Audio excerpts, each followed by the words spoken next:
Assalamualaikum warahmatullahi wabarakatuh.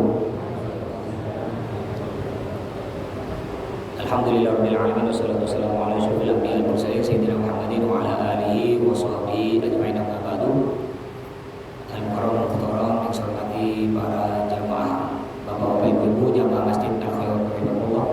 Baiklah, seperti biasa sebelum kita mulai taklim ini kita kirim Fatihah dulu kepada guru-guru kita, di antaranya kepada pengarang kitab Bidayatul Hidayah Imam Muhammad bin Muhammad Al-Ghazali, juga kepada pengarang kitab Al-Ham Al-Habib Hasan bin Abdul Hakam, juga kepada orang tua kita, guru kita Al-Habib Anis bin Abu Bakar Al-Hadan, dan juga Habib Salim bin Abdullah Syahdir bin Mahmud, dan juga kepada semua para ulama, Habib Amin bin Musa, para aulia, orang-orang tua kita semua. Alladzina yaquluna wa kullin yatasaliha wal akhbarin Nabi Muhammad sallallahu alaihi wasallam. Al-Fatihah.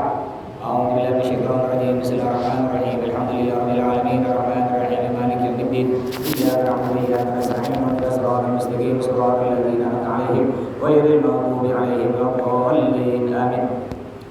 Alhamdulillah, udah kurang lebih 2 bulan, hampir 3 bulan ya libur ya.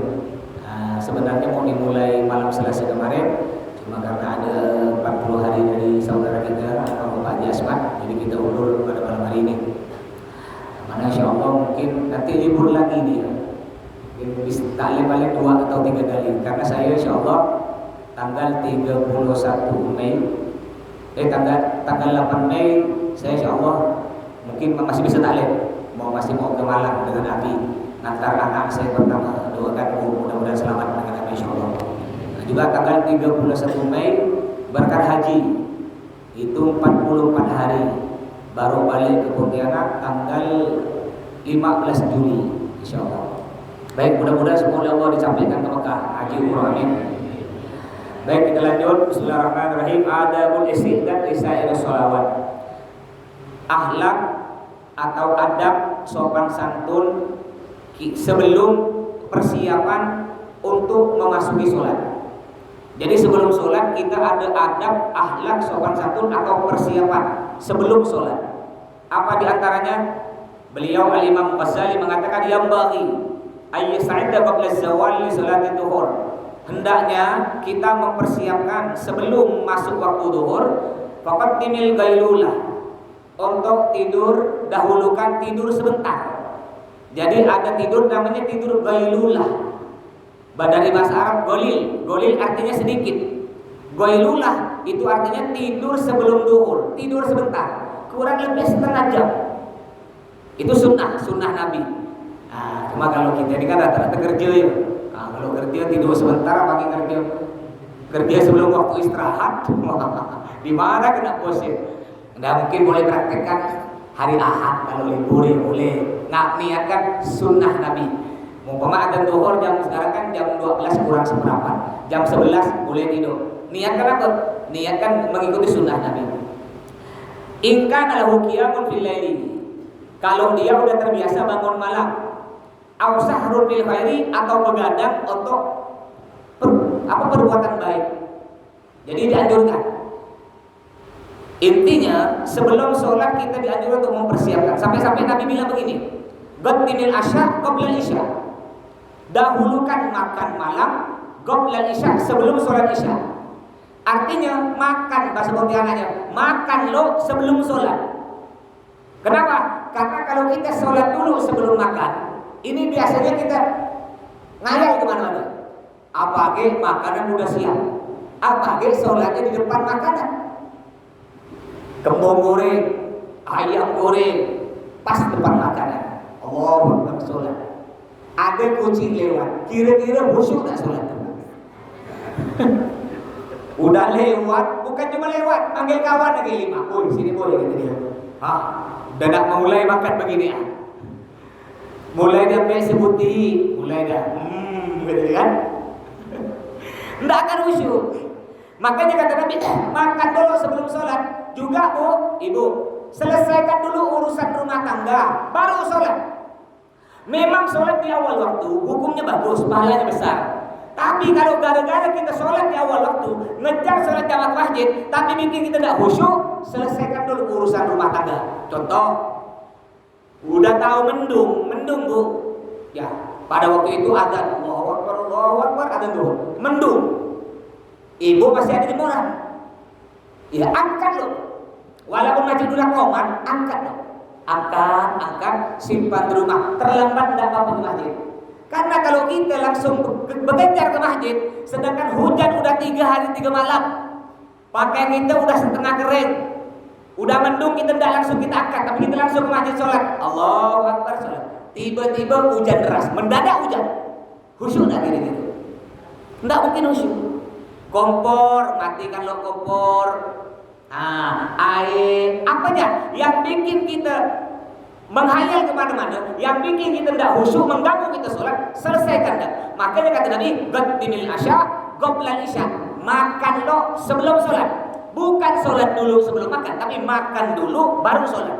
Biar tenang urusan kita semua. Terus, seperti ini. Dianjurkan orang untuk tidur sebentar sebelum sholat zuhur. Agar apa? Agar nanti bangun malamnya segar. Kalau saya tidak bisa mas sebelum zuhur, kalau habis zuhur bisa. Ya udah ganti goilulannya habis zuhur. Tapi ingat, jangan tidur habis asar. Enggak bagus. Ya, jangan biasakan Pak.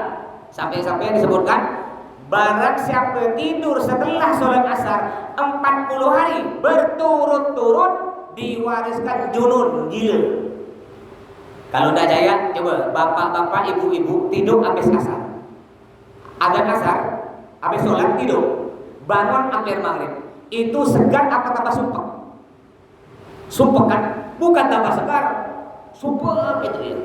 Itu baru 1 hari. Gimana kalau 40 hari berturut-turut? Ya, makanya tidak bagus. Tidur ya, tidak bagus tidur habis sholat asar, habis sholat maghrib, habis sholat subuh. Jadi andaikan habis sholat subuh mau tidur, jangan tidur habis subuh.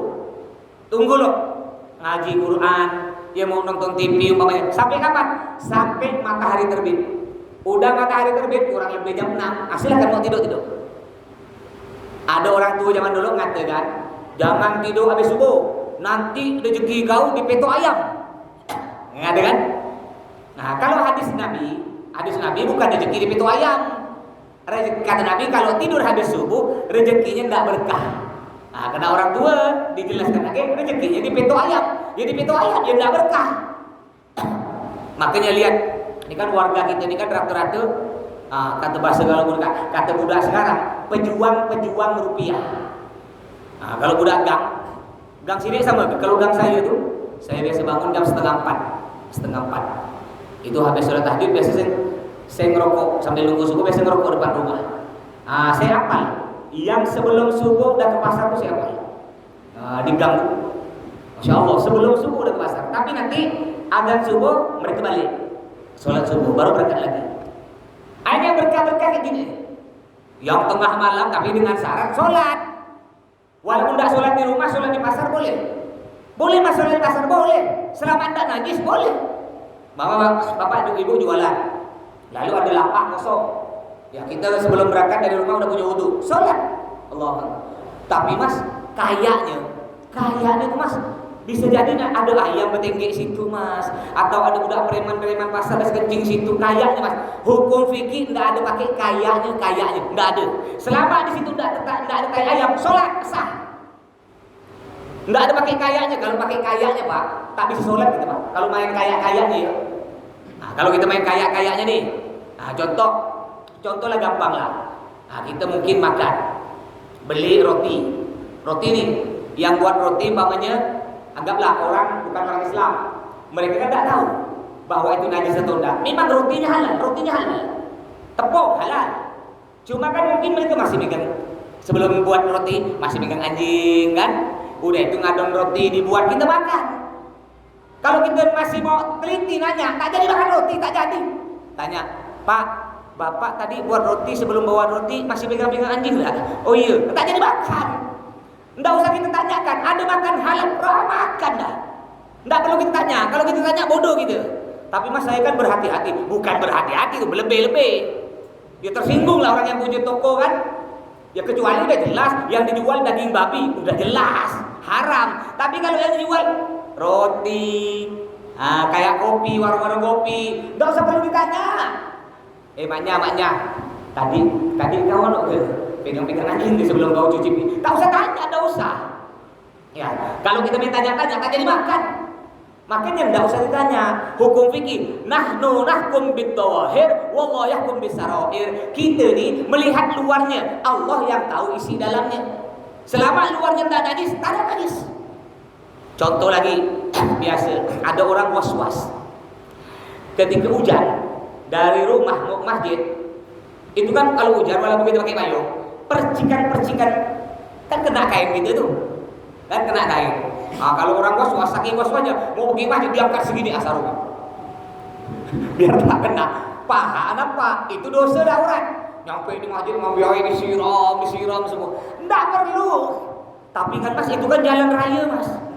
Biasa kan ada anjing lewat, ada ayam lewat Mas. Bisa jadi Mas, percikan-percikan kena tai ayam. Fikih enggak pakai hukum bisa jadi.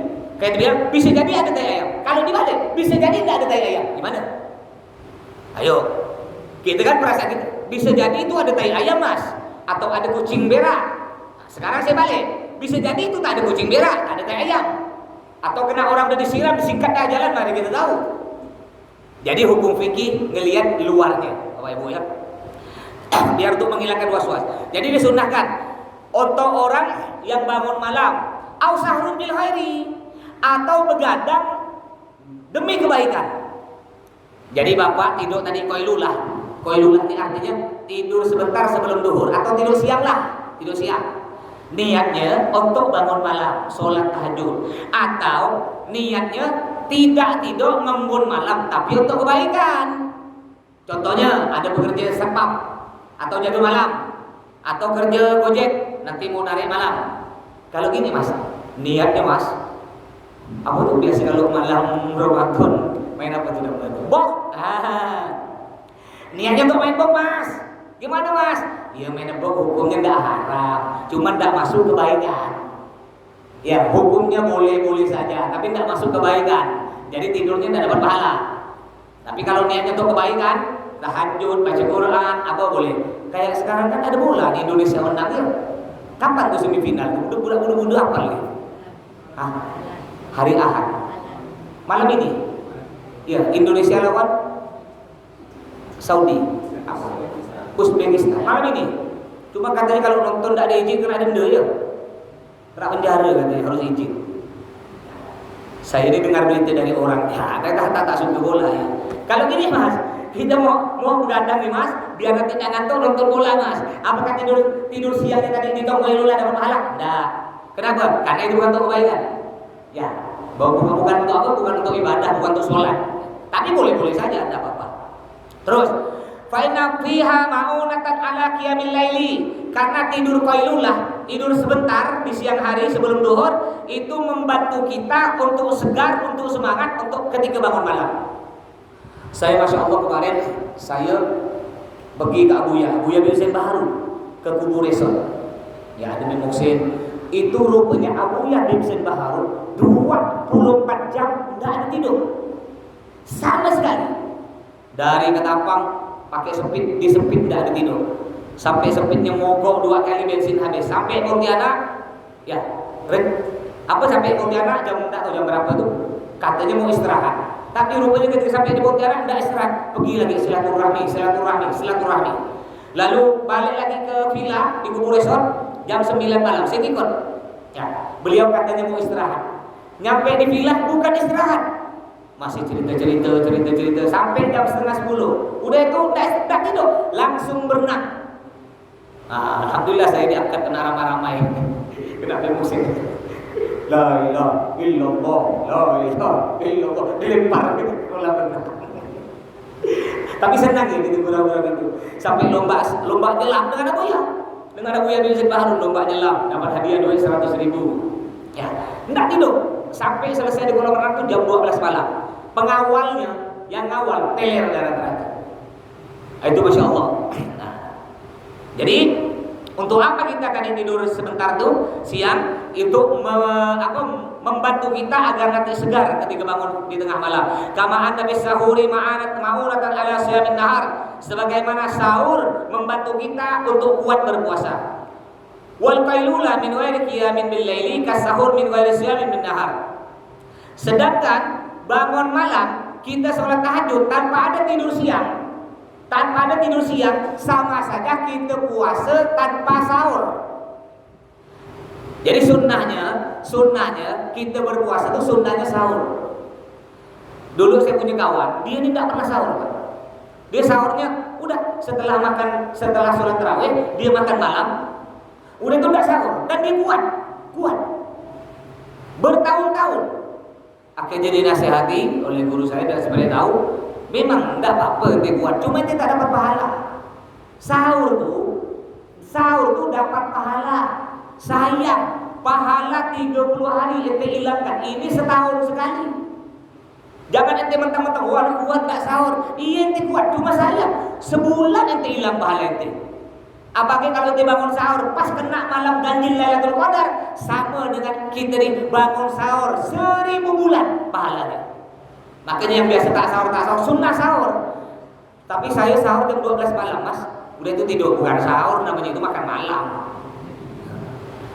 Sahur tuh kalau buka puasa, buka puasa disunahkan cepat.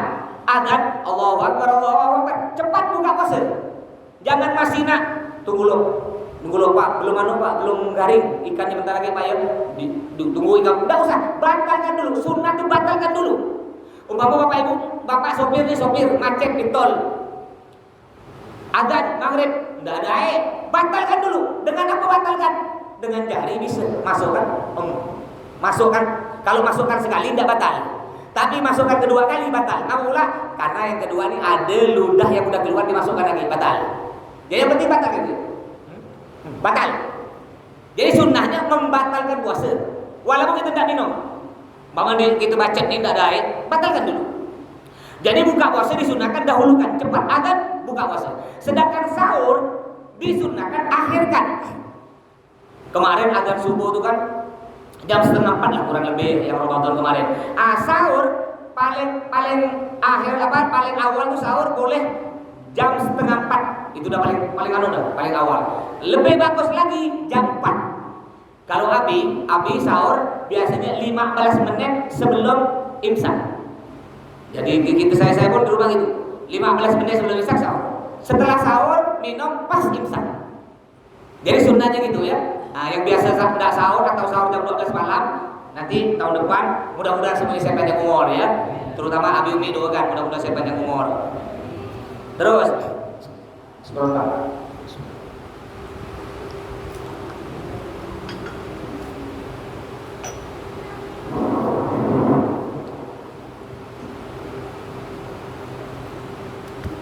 Faedah kulta, jika kamu mengatakan fajtahid, bersungguh-sungguhlah antas taiqidha qabla zawal, untuk bangun sebelum zuhur, sebelum zawal, wa tatawadda, dan berwudu, wa tahdurul masjid, dan datang ke masjid, wa tusalli tahiyatul masjid, dan salat tahiyatul masjid, wa tantadir muadzin, dan menunggu muadzin orang yang azan, fatujibahu, lalu kau menjawab azan tersebut, tsumma taquma, kemudian kau bangun, fatusalli 4 rakaat, salat sunnah 4 rakaat sebelum zuhur.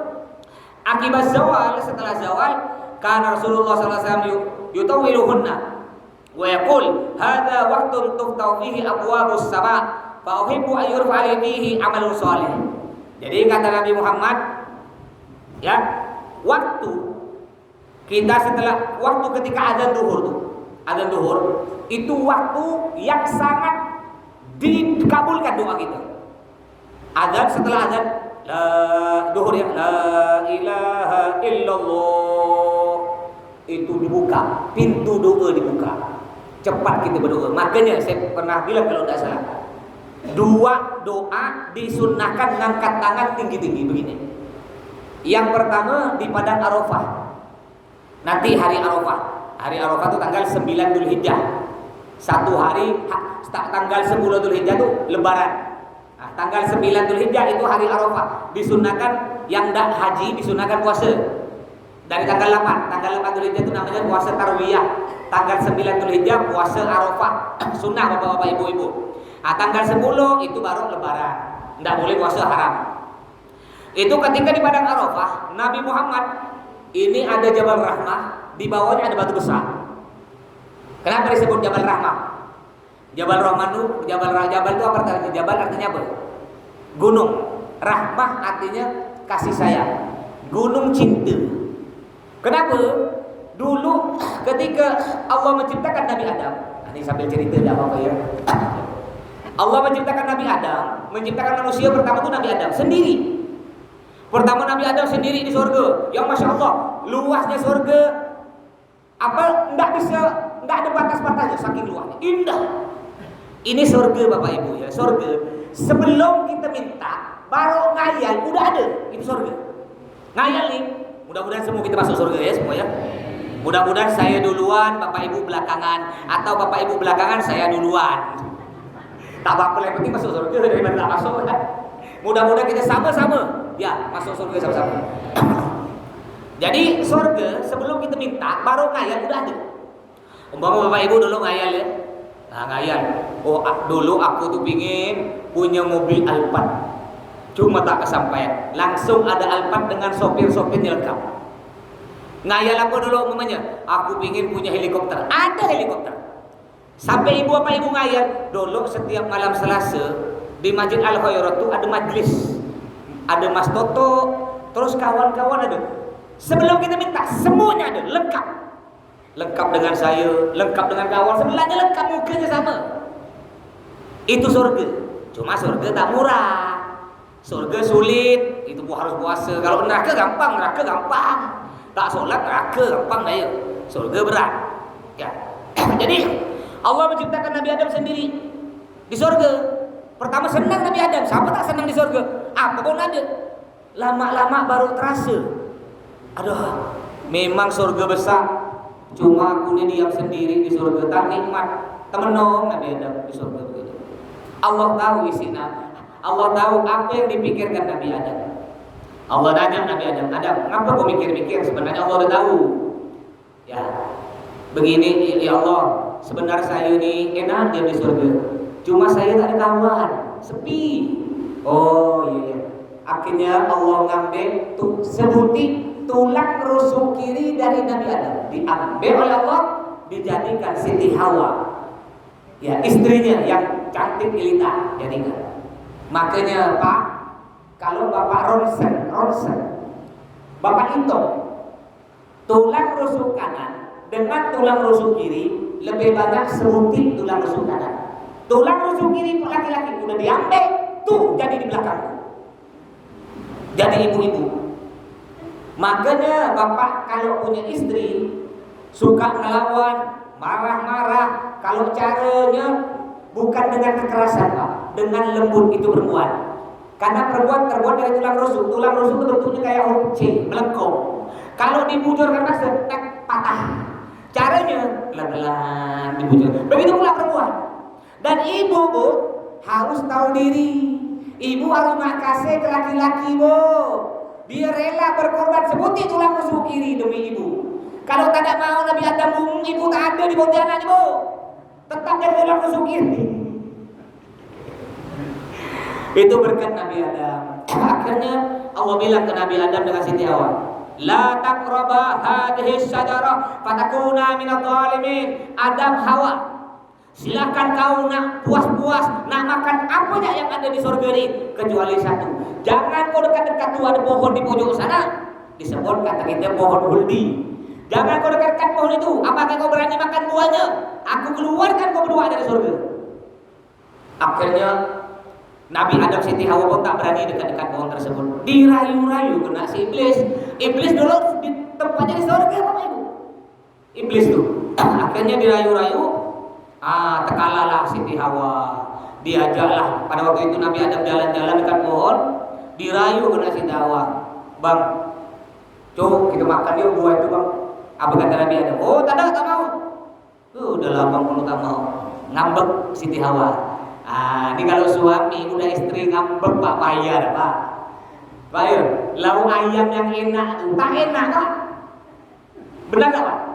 Kalau udah istri tak baik, sumpah Pak di rumah tuh Pak. Mas pernah kok sama. Klien di rumah pernah sama. Ya. Tapi ada orang nanya, Mas saya tengah ceramah. bahas tentang rumah tangga. Ada ibu-ibu nanya, Ustaz, saya mau tanya Ustaz. Iya Bu, Ustaz pernah nggak kelahi dengan sehari ini? Kata dia. Ya pernah, namanya manusia. Cuma bedanya, kita kiai-kiai, orang-orang yang paham ilmu, mereka kelahi tapi orang tahu tak, orang lain tak tahu. Kelahi tapi orang lain tak tahu. Sampai anaknya di rumah tidak tahu kita kelahi. Jadi kalau saya ribut, berdebat, anak saya datang, Assalamualaikum, diam. Nah, pulang kayak itu. Anak iya, kena bapak, mana? Baik. Anak keluar, bang minta duit jajan, kelahi hati. Berdebat lagi, kelahi di depan. Itu yang pertama. Kelahi tapi orang tak tahu, sampai anak tak tahu. Yang pertama. Yang kedua, walaupun kelahi, kalau orang paham ilmu, dia tidak akan main tangan, tidak akan nempeleng, apalagi nombor tadi. Yang ketiga, tidak akan ngomong yang diharamkan, yang kasar.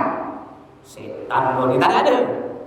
Nah, itu bedanya Pak ya. Kalau kelahinya sama, kelahi. Tidak ada begini cakar-cakar kayak kucing. Jadi kalau udah istri kita ngambek Pak, Allah semuanya tak enak Pak, tawar Pak, sumpah Pak ya.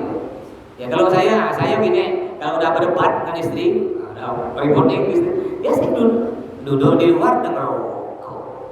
Panggil santri, ya dipijit kena santri, dapat 1 jam masuk lagi, geliti.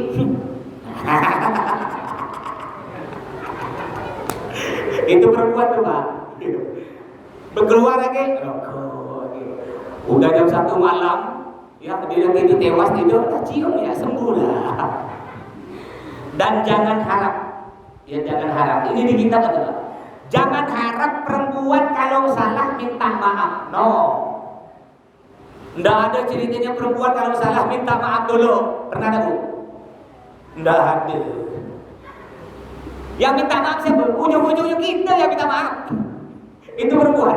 Paling dia kalau minta maaf nggak pakai ngomong, Bang, minta maaf, nggak ada. Paling Bang, nah gitu ya paling itu. Itu perempuan. Dan akhirnya perempuan. Kalau kita punya kita punya utang dia, bapak pinjam duit istri, itu ditagih terus Pak, sampai bayar. Tapi kalau dia punya utang ke bapak, bapak nagih aku kau ke istri pun hitung-hitungan. Aku yang melahirkan anak kau cuma 40.000. Betul Bu? Itu perempuan Pak. Makanya kita harus paham Pak. Bang, punya kau, punya aku bukan punya kau. Ya, makanya jangan kasar ke perempuan. Akhirnya ngambeklah Siti Hawa. Karena Siti Hawa ngambek, Nabi Adam bertanya apa? Diambillah 2 huldi 2 uti. Diambil 2 uti, sebuti diberikan ke Siti Hawa, sebuti dipegang oleh Nabi Adam.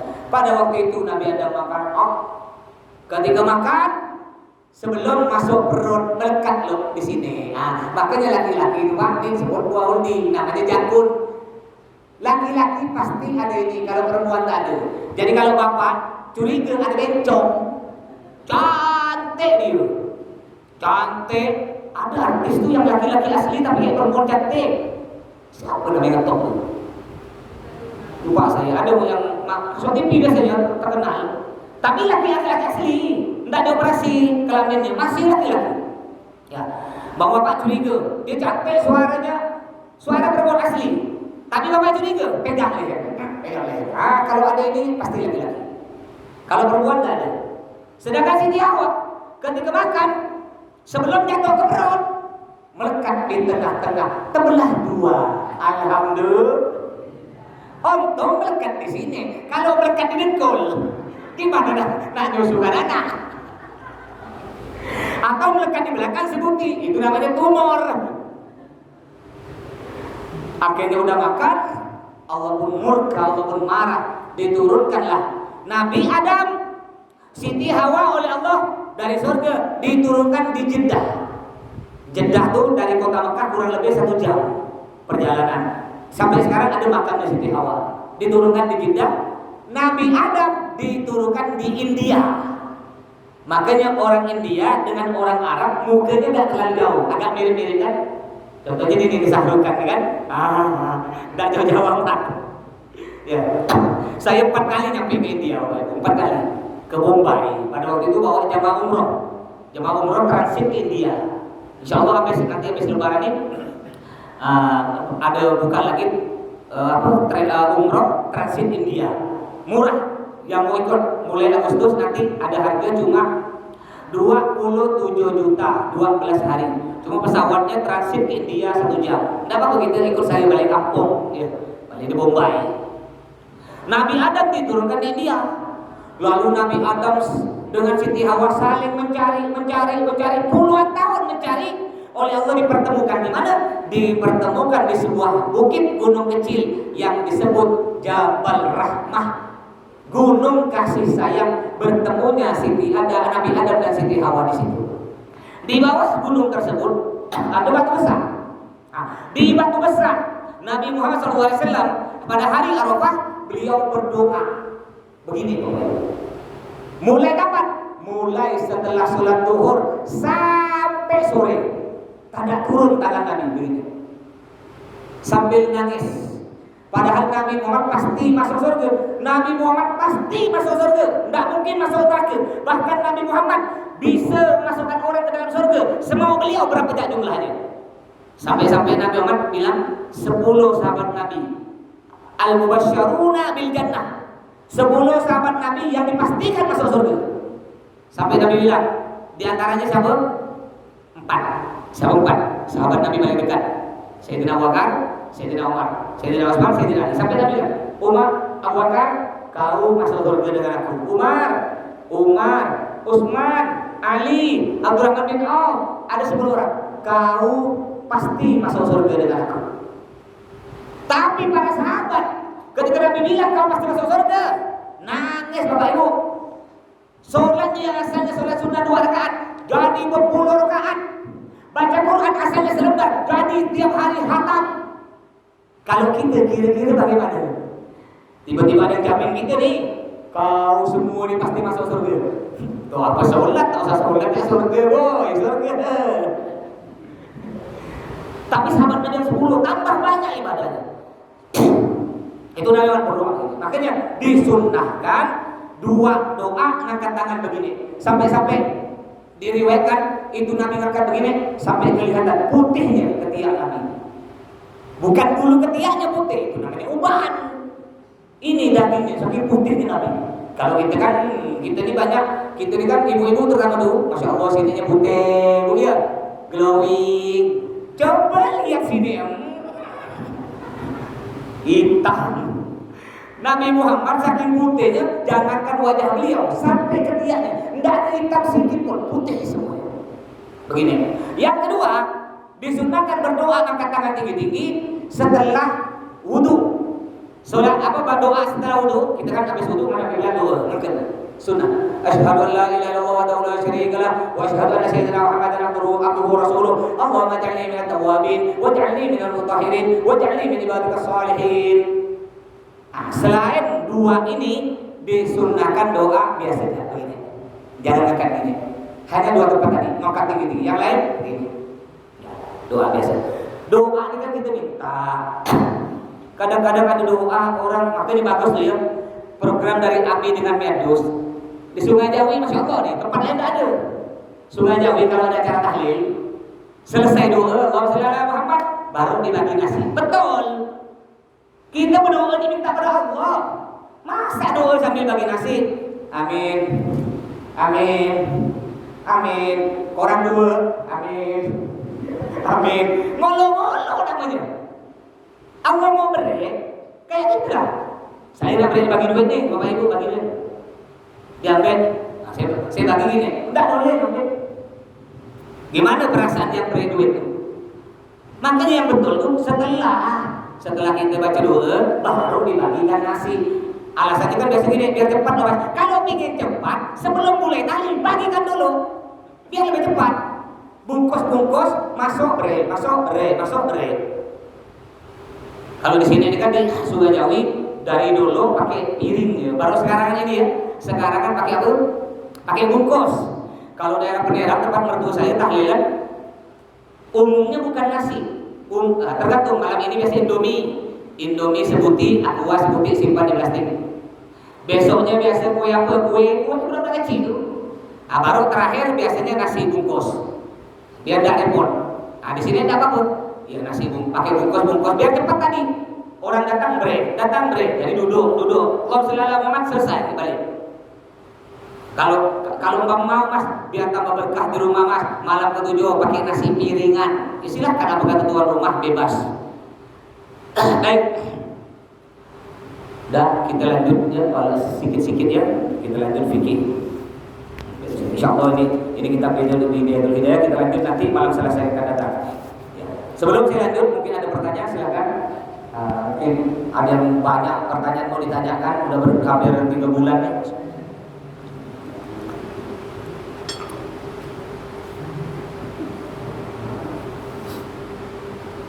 Ayo Pak Drai, mungkin kayaknya udah ada 20 pertanyaan jadi. Silakan.